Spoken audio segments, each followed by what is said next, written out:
วันนี้ขอให้ทุกท่านเจอทางออกดีๆและขอให้มีสิทธิ์ที่จะเลือกทางออกให้ได้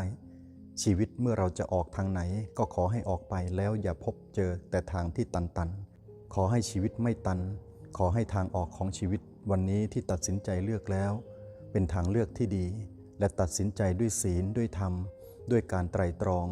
ด้วยเหตุด้วยผลด้วยสติด้วยปัญญาขอให้ทางออกวันนี้ที่ทุกท่านจะไปเจอขอให้จงเป็นทางออกที่ดีออกไปแล้วให้เส้นทางยาวไกลรุ่งเรืองเจริญราบรื่นขอให้ตั้งสติให้ดีๆถ้านับจากนี้ทางออกที่จะออกไปแม้จะมีปัญหาพบเจออยู่เบื้องหน้าก็ขอให้ใช้ศีลสมาธิปัญญาพยายามไตร่ตรองด้วยเหตุด้วยผลอย่าเลือกทางที่จะออกไปแล้วตันอย่าเลือกทางที่จะออกไปแล้วรกอย่าเลือกที่จะออกไปแล้วเจอเส้นทางที่มีขวากหนามอยู่เบื้องหน้าก็ขอให้ลองใช้สติพิจารณาขอให้ทางออกวันนี้เป็นทางออกที่ดีขอให้พบทางออกทุกคนเจอทางออกที่ดีเจริญรุ่งเรืองอายุวันโนสุขขังพลังเทอญ